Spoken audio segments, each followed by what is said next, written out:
Hello everyone, क्या हाल है आप सभी का। तो आज हम temple bonding NCERT highlight series ले आए हैं आप लोग के लिए। तो इसमें हम टेम्पल बॉन्डिंग पूरी एनसीईआरटी पढ़ेंगे, पूरी नहीं मतलब ये पार्ट 1 में। पहले एनसीईआरटी सीरीज का बहुत बड़ा स्वागत रही, क्योंकि हाईलाइट सीरीज है तो जल्दी जल्दी एनसीईआरटी तो हम पढ़ेंगे टेम्पल बॉन्डिंग में और सारी बात समझाएंगे। पहले इम्पॉर्टेंट चैप्टर जितने भी हैं हमारे वो पहले समाप्त करेंगे, फिर उसके बाद हल्के हल्के चैप्टर तो इम्पॉर्टेंट देंगे। तो पहले टेम्पल बॉन्डिंग ज़्यादा इम्पोर्टेंस है। Welcome to Super Classes. और आप लोग आज टेम्पल बॉन्डिंग का एनसीईआरटी पढ़ने जा रहे हैं। तैयार हो जाइए पढ़ने के लिए बेस्ट तरीके से। आज का मोटिवेशन है, हार तो वो सबक है जो आपको बेहतर होने का मौका देती है। हार तो वो सबक है जो आपको बेहतर होने का मौका देती है, लेकिन उसके बाद भी आप बेहतर ना हो तो ये बार बार मौका नहीं देती है। क्योंकि जब समय रहता है तब इंसान अगर कदर चल ले तो बहुत अच्छी चीज़ है, लेकिन अगर समय जब अपनी कदर दिखाई तो बहुत बुरा हो रहा है। इसलिए समय रहते ही आप जो काम कर लें वो बहुत सही है। तो आज का ये मोटिवेशन हो गया है। अब चलिए एनसीईआरटी हाईलाइट सीरीज पे स्टार्ट करते हैं। एनसीईआरटी बुक आ चुकी है और यहाँ पे हम जिस तरह पहले ही पढ़ाते आए हैं उस तरह आज भी हम पढ़ाते आएंगे। मैटर, पहली चीज़ ये बताया है, matter is made up of one और डिफरेंट टाइप ऑफ एलिमेंट। पहली बात तो ये बोला है कि मैटर जो होता है एक या एक से अधिक एलिमेंट या पार्टिकल से बने होते हैं, उसे हम क्या कहते हैं, मैटर। तो पहली चीज़ ये जानो, chemical bonding and chemical structure की ज़रूरत क्या पड़ी। मतलब सर जो ये चैप्टर पढ़ रहे हैं chemical bonding and chemical structure, इससे हमें क्या ज़रूरत पड़ी। पहले तो यहाँ पे आइए, इस चैप्टर का हमें क्या ज़रूरत पड़ी। तो पहली चीज़ आप ये जानिए, केमिकल बॉन्डिंग मतलब केमिकली दो स्ट्रक्चर केमिकली के थ्रू बॉन्ड बना रहे हैं। दो स्ट्रक्चर, जैसे मान लीजिए आप, अब लेट डी सपोज आप ये करिए कि भैया ये सोडियम का आयन हुआ, ये सोडियम का आयन हुआ और ये हमारा क्लोरीन का आयन हुआ। ये हमारा सोडियम आयन, ये हमारा क्लोरीन आयन। देखिए आप तो समझाने के लिए जिस तरह हमें समझाना पड़े वो उचित है। तो इसके बीच में अगर सोडियम के पास एक इलेक्ट्रॉन ज़्यादा होता है, ये इलेक्ट्रॉन रिच होता है, ये इलेक्ट्रॉन डिफिशियंसी होती है। ये इलेक्ट्रॉन रिच होता है, ये इलेक्ट्रॉन डिफिशियंसी होती है। अब ये दोनों, एक के पास कमी होती है, एक के पास ज़्यादा होती है, तो इसके बीच में एक बॉन्ड बनाया जाता है जिससे ये लोग केमिकली बॉन्ड बनते हैं। मतलब इन दोनों एटम के बीच में एक बॉन्ड बनने तो ही हम बोलते हैं केमिकल बॉन्ड। तो मतलब अच्छा, ये तो मतलब समझ में आ जाए, केमिकल बॉन्ड मतलब दो केमिकल के बीच में बॉन्ड बनना। अच्छा, हर इलेक्ट्रॉन फ्री स्टेट में कहीं भी मूवेबल हो सकता है, बट जब केमिकल शादीशुदा बंधनों में जब बन जाते हैं तो एक ही जगह रह जाते हैं। तो ठीक होती पता, जब तक इलेक्ट्रॉन इधर उधर किसी के पास भटक रहा था। अब जब केमिकल बॉन्ड बना लिया तो तुरंत न तुरंत एनर्जी निकली होगी। क्योंकि जब सुन भाई, अच्छा सुन, मैं एक चीज़ बता रहा हूँ। अच्छा अब देख, जैसे मैंने बोला है दो इलेक्ट्रॉन के बीच में बॉन्ड तो बन गया, दो इलेक्ट्रॉन के बीच में बॉन्ड बन गया। अच्छा अगर मैं छोटी सी बात, तुमने 9th-10th में ये पढ़ी होगी कि इलेक्ट्रॉन के बीच में पहले न्यूक्लियस आता है। मतलब फर्स्ट पहले बीच में जो होता है वो हमारा न्यूक्लियस होता है। इससे आउटपुट में या बैलेंस इलेक्ट्रॉन में इलेक्ट्रॉन जो होते हैं रिवॉल्व करते हैं, मूव करते हैं। तो भैया एक ये हो गया हमारा क्लोरीन का, ठीक है, ये हमारा क्लोरीन का हो गया, इसमें क्लोरीन का आ गया। अब इसमें सोडियम का आ गया।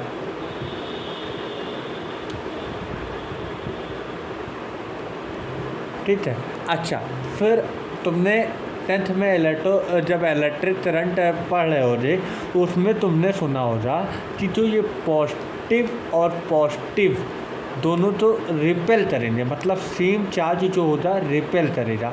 तो अच्छा ये बताओ, अब यही चीज़ केमिस्ट्री में फॉलो करो, तो यहाँ पे एक पॉजिटिव चार्ज हुआ, ठीक है। अब इससे भी ये क्लोरीन का आया, अब ये दोनों न्यूक्लियस आया जब पास में, तो ये रिपल्सन लगा। अब रिपल्सन देख भाई, ये बॉन्ड ऐसे ही तो बनाएगा, ये पास आया, इंटरेक्ट किया तो ये दोनों पास आए, पास में आए तो बॉन्ड बना, जब बॉन्ड बना तो ये पॉजिटिव है, इसका जो सेंटर है वो भी प्रोटॉन होता है, इसका जो सेंटर है वो भी प्रोटॉन से बना होता है। प्रोटॉन हमेशा पॉजिटिव चार्ज कैरी करता है, अगर पॉजिटिव चार्ज कैरी कर रहा है तो इन दोनों एटम के बीच में एक रिपल्सिव फोर्स जनरेट होगी। अच्छा, रिपल्सिव फोर्स जनरेट होगी तो ये दोनों बॉन्ड इकट्ठा रहना नहीं चाहेंगे, ये दोनों बॉन्ड दूर दूर होना चाहेंगे। इसमें रिपल्सिव फोर्स लगेगा तो ये बॉन्ड दोनों दूर दूर होना चाहते हैं। अच्छा, लेकिन जब दूर दूर होना चाहते हैं तो ये दोनों कैसे बॉन्ड में चिपते रहते हैं, तो मतलब कुछ ना कुछ अट्रैक्शन फोर्स लगती है जो ये मॉलिक्यूल्स और ये मॉलिक्यूल तो बांध के रखती है, जिससे हम बोलते हैं अट्रैक्शन फोर्स। क्या बोलते हैं? Attraction force. अच्छा, जब ज़बरदस्ती किसी तो पकड़े रहो तो उसमें ज़्यादा एनर्जी लगती है।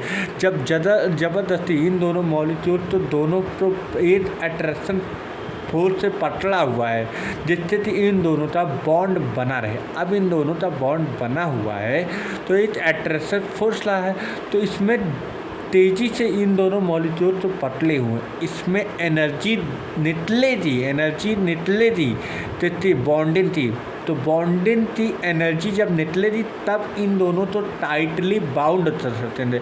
मतलब इस बॉन्ड तो एनर्जी निकालनी पड़ेगी इन दोनों से पकड़ने के लिए, इन दोनों तो पतलेगा तो एनर्जी निकलेगी, तो ये कैसा प्रोसेस हो जाए? एग्जोथर्मिक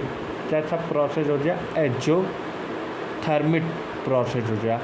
और अगर एनर्जी निकल रही है, एनर्जी रिलीज हो रही है, तो हमारा जो बॉन्ड है, केमिकल बॉन्ड होता है, वो स्टेबल होता है। तो हम ये बोल सकते हैं साहब कि energy is inversely proportional to stability. Energy जितनी ज़्यादा निकलेगी उतना ज़्यादा स्टेबिलिटी हमें मिलेगा। ठीक है, ये मैं पहला नियम इतनी देर से बता रहा था, क्या पता आप तो ना देख रहा हो इतनी देर से, तो हमने ध्यान नहीं दिया, देख लो। इसके बाद फिर से बता दे रहा हूँ। दो न्यूक्लियस है, न्यूक्लियस में पॉजिटिव चार्ज कैरी करता है, इन दोनों के अंदर रिपल्सिव फोर्स लगेगा। अब रिपल्सिव फोर्स लगेगा तो एक अट्रैक्शन, इन दोनों के बीच में अदर रिपल्सिव, तो ये दोनों दूर जाना चाहेंगे तो इसके बीच में एक अट्रैक्शन फोर्स लगेगा, तभी इन दोनों के बीच में एक बॉन्ड बनेगा।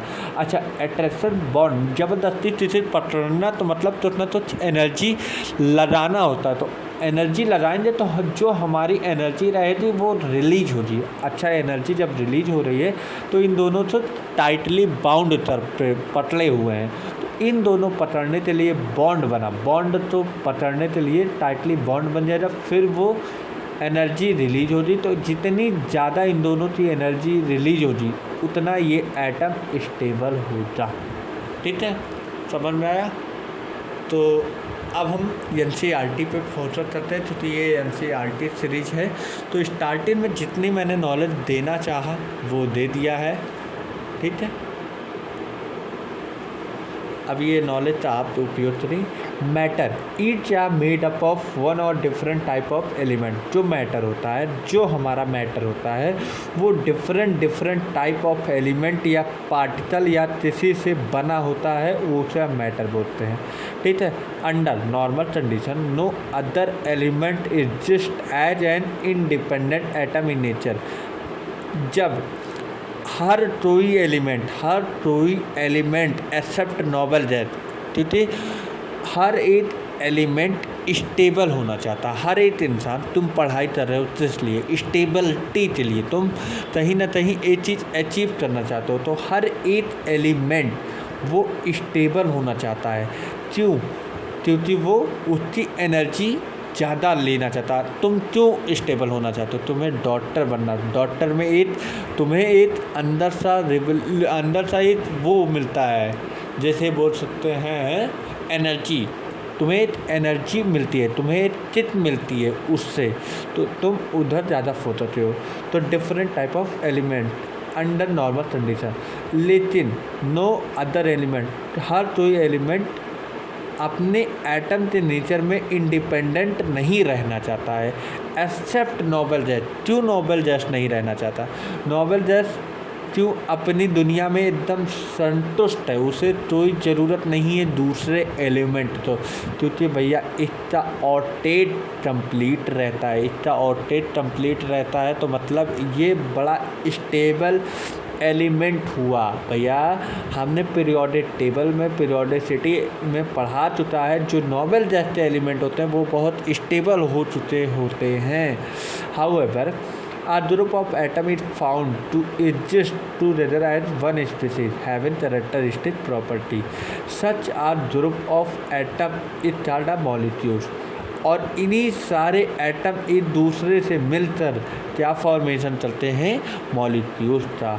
Obviously that much be some forces which hold this contiguous atom। मैंने क्या बोला था अभी? तो दो मॉलिक्यूल के बीच में होल्ड किए, मतलब रोके जाने वाले फोर्स जो हमारे होल्ड रखते हैं, दो एटम के बीच में जो फोर्स लगते हैं जिसे होल्ड किया जाता है, उन्हीं तो हम बोलते हैं attractive force. The attractive force between to hold various constituent atom और ion together in different chemical species is called chemical bond. मैंने जो अभी बताया है, जो इतने बढ़िया से समझाया है, वही चीज़ एनसीईआरटी इतने बढ़िया से बताई जा रही है। Since the formation of chemical compound take place as a result of combination of two atom of various element, अलग अलग प्रकार से एलिमेंट। मैंने बोला था एक क्लोरीन हो जाए और एक हमारा सोडियम हो जाए, इन दोनों के बीच में एक रिपल्सिव फोर्स लग रहा है, लेकिन एक अट्रैक्टिव फोर्स लगता है जो इन दोनों तो बॉन्ड तो बनाए रखता है। दोनों अलग अलग एलिमेंट के बीच में in different way it ray many question, या बहुत क्वेश्चन एराइज चलता है। Why do atom combine? Atom क्यों कंबाइन चलते हैं? क्योंकि स्टेबिलिटी पाने के लिए। Why are only certain combination possible? क्यों कॉम्बिनेशन पॉसिबल होता है? क्योंकि हर इलेक्ट्रॉन फ्रीली एडजस्ट नहीं करता है, वो किसी न किसी एलिमेंट से संबंध बनाना चाहता है जिससे कि वो स्टेबिलिटी पा सके। हर एलिमेंट हर इलेक्ट्रॉन है या हर एलिमेंट के साथ नहीं संबंध बनाता, वो एलिमेंट उसके साथ स्टेबल बना सकता है जिसके साथ वो रह सकता है। तो ये हो जाए दूसरा question. Why do some atom combine?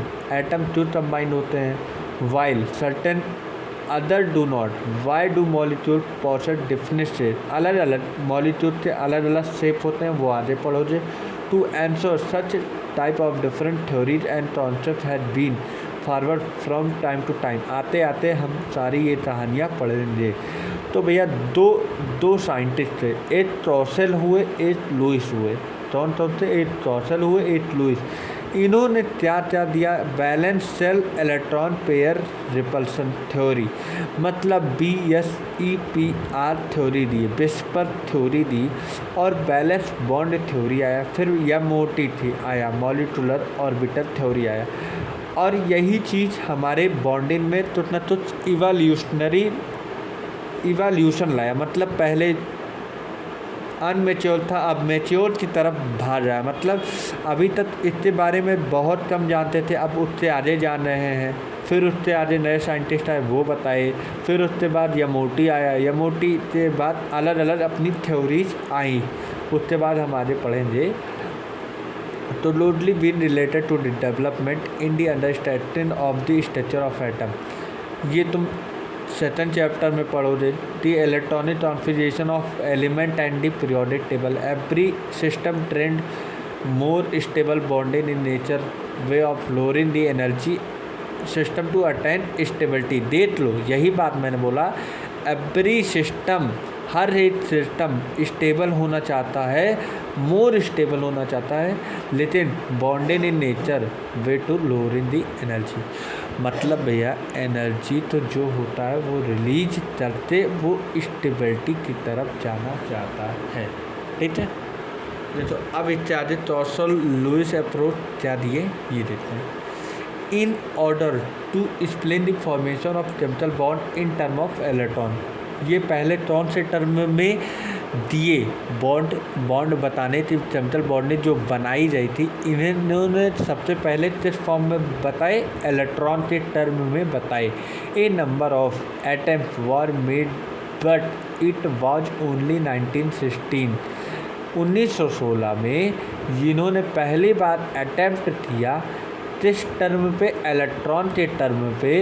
Tarsal एक अलग साइंटिस्ट थे, लुईस एक अलग साइंटिस्ट थे।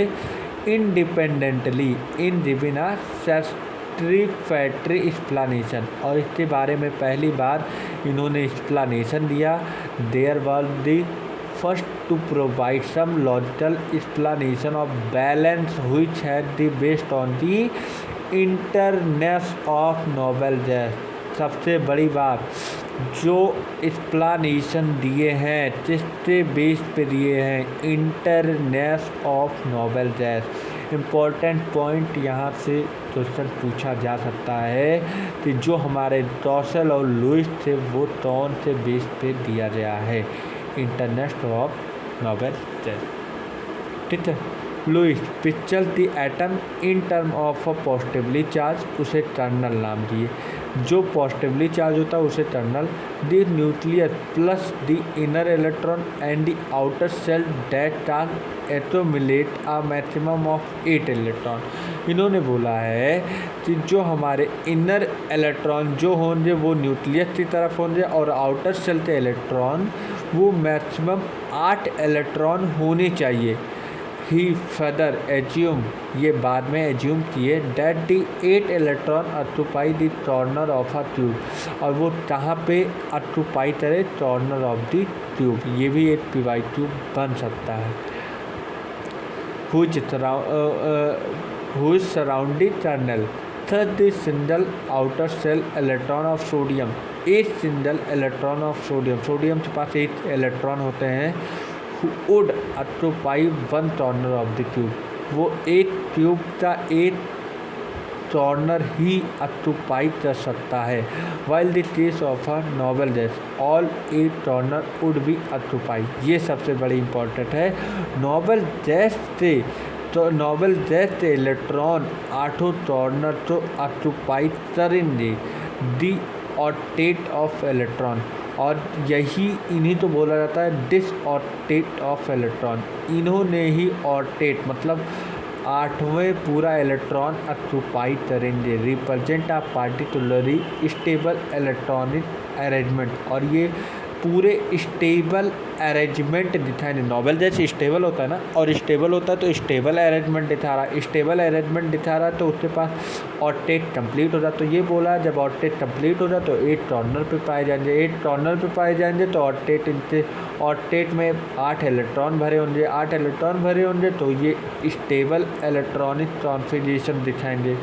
लुईस पास्टुलेट क्या बताता है, that atom achieve the stable octet when they are linked by chemical bond. जब कोई केमिकल बॉन्ड केमिकल बॉन्ड से जुड़ा होता है तो वो अपना क्या कंप्लीट करना चाहता है, स्टेबल ऑक्टेट। अपना ऑक्टेट मतलब वो स्टेबल होना चाहता है, वो अपना ऑक्टेट कंप्लीट करना चाहता है। ये हमारे लुईस का पोस्टुलेट था। In the case of sodium and chlorine this can happen by the transfer of electron from sodium to chlorine. देखो सोडियम और क्लोरीन के केस में देखा जाए तो यहाँ पे एक सोडियम के पास प्लस चार्ज है, क्लोरीन के पास माइनस चार्ज है। In the case of the other molecule Cl2, H2, F2 the bond is form by the sharing of a pair of electron between the atom, इसे हम क्या बोलते हैं, sharing of a pair of electron between the atom, इसे हम बोलते हैं covalent.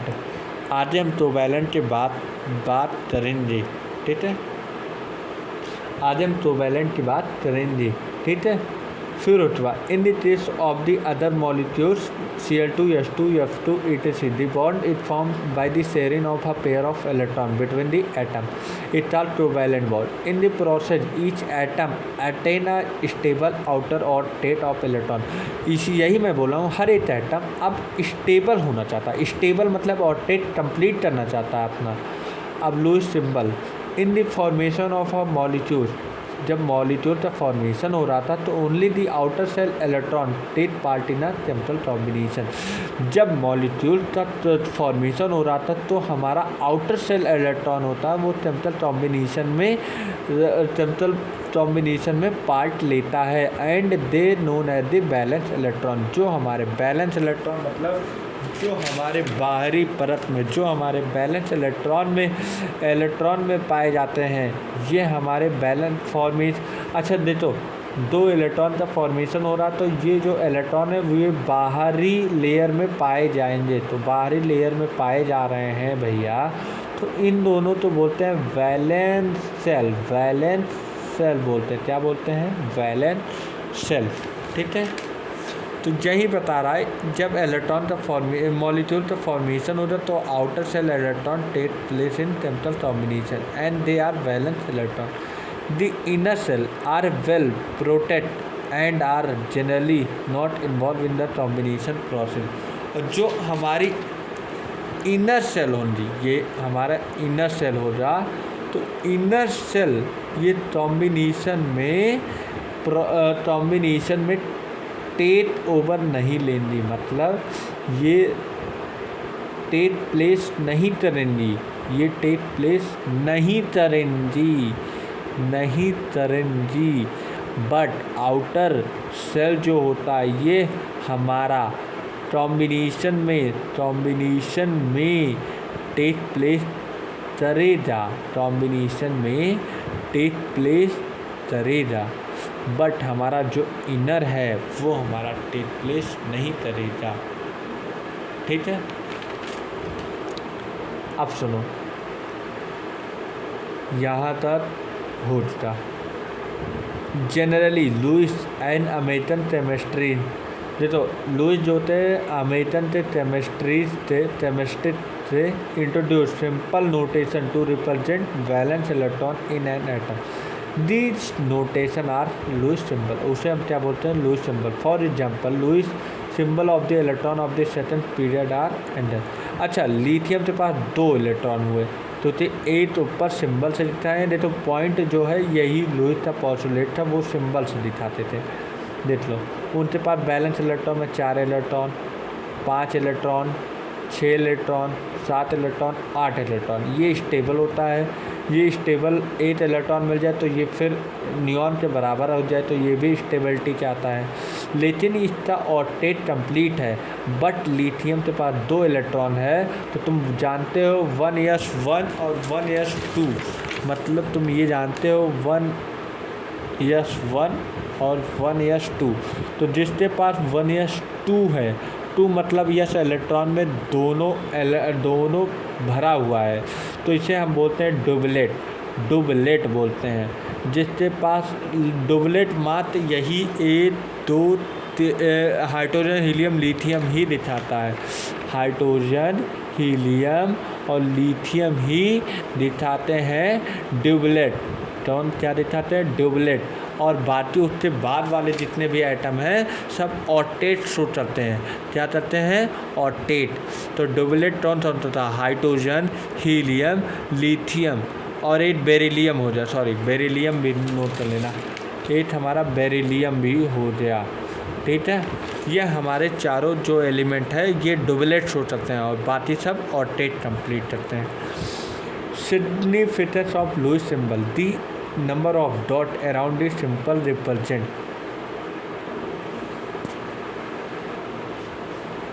the number of valence electron. This number of valence electron help to calculate the common or group balance of the element. The group balance of the element is generally either equal to the number of dots in Lewis symbol or 8 minus the number of dots of balanced electron. Total in relation to chemical bonding, draw attention to the following fact. अब इनके में क्या क्या fat रही, क्या क्या सावधानी बरती गई, ये सारी चीज़ बताया जाए. इन दी पीरियोडिक टेबल में दी हाईली इलेक्ट्रोनेगेटिव हैलोजन होता था और हाईली इलेक्ट्रोपॉजिटिव एल्कलाइन मेटल होता था, separate by the noble gas. और ये नोबेल गैस से सेपरेट किया जा रहा था. हाईली इलेक्ट्रोनेगेटिवली हैलोजन ग्रुप होते हैं और हाईली इलेक्ट्रोपॉजिटिव एल्कलाइन मेटल होता है, जो कि जिससे सेपरेट किया जाता है noble gas. The formation of the negative ion form a halogen. तो सबसे ज़्यादा नेगेटिव आयन किसके पास था? हैलोजन. और सबसे ज़्यादा पॉजिटिव आयन एल्कलाइन मेटल. तो इन दोनों के पास इलेक्ट्रॉन गेन और इलेक्ट्रॉन लॉस करने की टेंडेंसी ज़्यादा थी.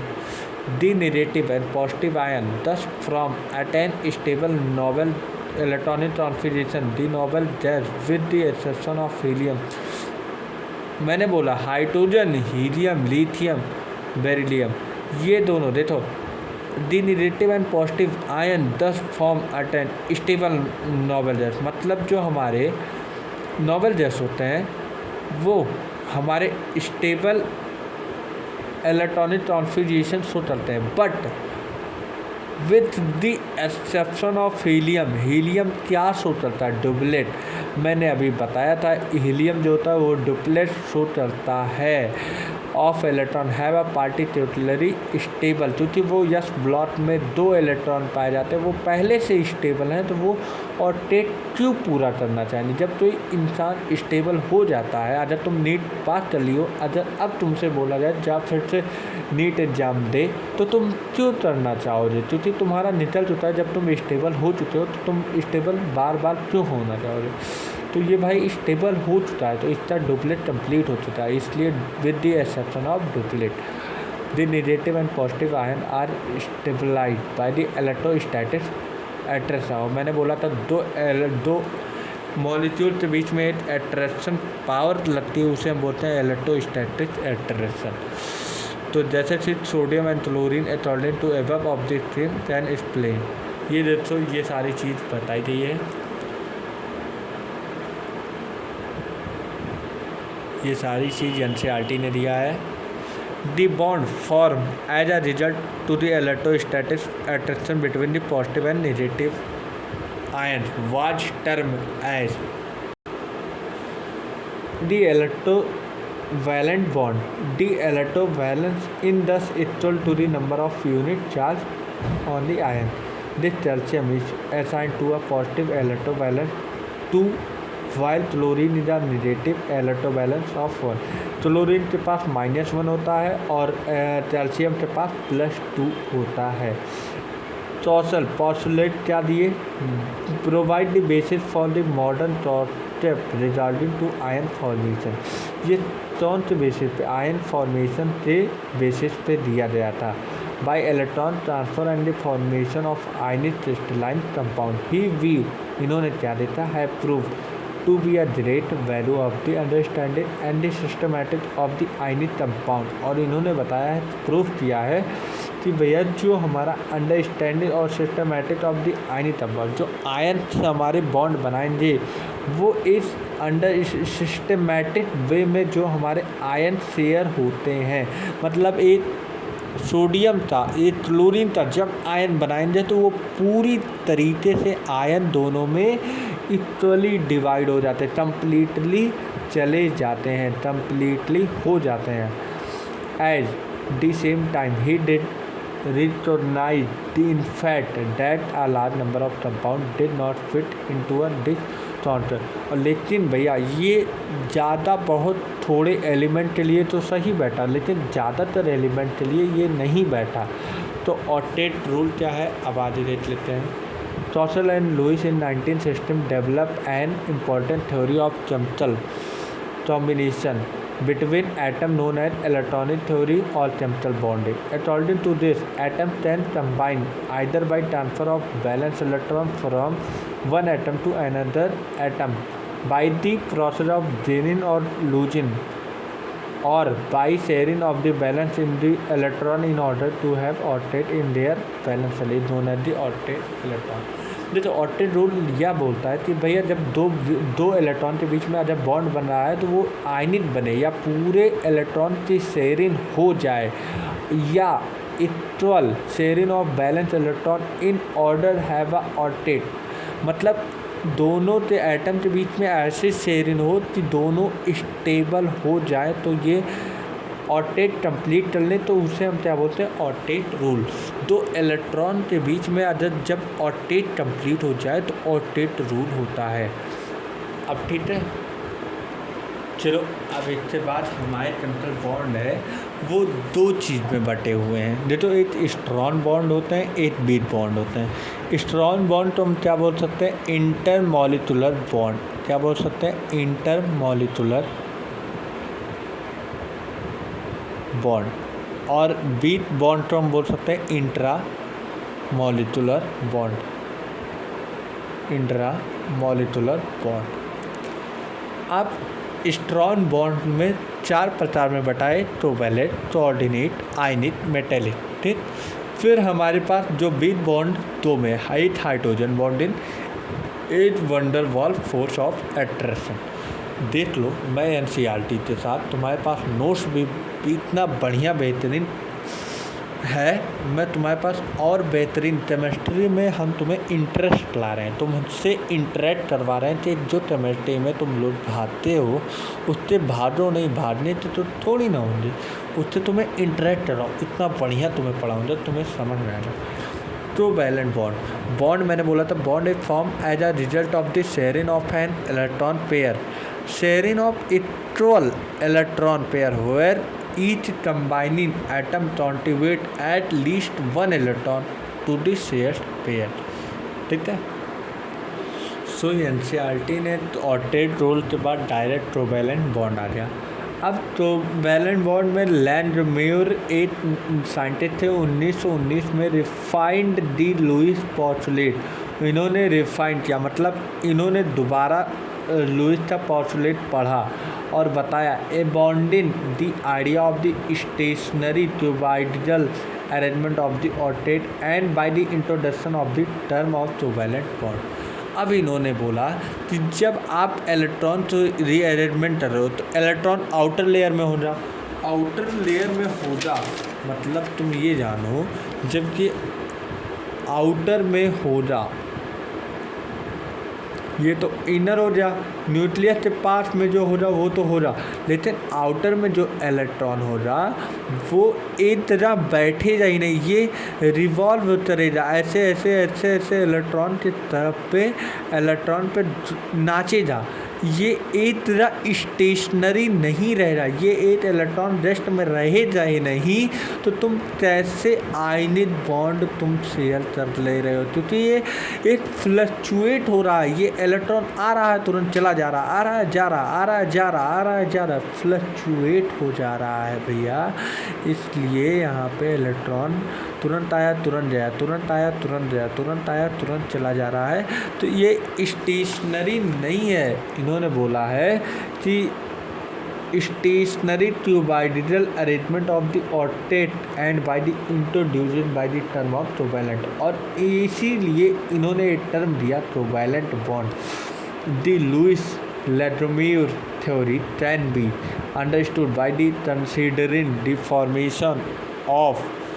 formation of chlorine molecule Cl2 atom with electronic configuration neon 3s2 3p5। ये हमारा नियॉन का होता है, बताओ जो बता रहे हैं क्लोरीन एटम विद ये क्लोरीन का होता है। Each one electron short of the organ configuration, अगर 8 इलेक्ट्रॉन इसे मिल जाए तो ये किससे बराबर हो जाए ऑर्गन कॉन्फिगरेशन से बराबर हो जाए। to formation and Cl2 molecule can be understand in term of the sharing electron। देखो Cl2 HCl ये HCl ये, इसके पास एक इलेक्ट्रॉन जाता है, इसके पास इलेक्ट्रॉन, तो भैया ये दोनों आपस में एक बॉन्ड बना लेते हैं जिससे फ्री पास इन दोनों का ऑक्टेट कंप्लीट हो जाता है। 8 इलेक्ट्रॉन 8। अब वहीं पे अगर इनका ऑक्टेट ना कंप्लीट होता तो ये लोग बॉन्ड ही ना बनाते। भाई तुम मेरे लिए मैं कितनों बॉन्ड बना लूँ, तुम मेरा ना तुम मेरा हो सके ना मैं तेरा हो सकूँ, तो क्या मतलब बॉन्ड में? बॉन्ड बनाने का मतलब हम दोनों तो एक दूसरे का साथ हो चुके हैं। तो भैया जब साथ नहीं रहेंगे तो Cl अब हो गया ना, Cl के पास भी एटम ही होता था, इस Cl के पास भी है। अब जो बॉन्ड बना दोनों तो बराबर हो जाए, इक्वल शेयरिंग ऑफ बॉन्ड हो जाए, 8 इलेक्ट्रॉन इतना जाए 8 इलेक्ट्रॉन इतना जाए, तो भैया तो वैलेंट बॉन्ड बोलता है equal sharing of the pair. तो इक्वल शेयरिंग ऑफ पेयर हो जाए, ये भी स्टेबल हो जाए ये भी स्टेबल हो जाए, तो इसे हम बोलते हैं तो वैलेंट बॉन्ड। अब सुनो,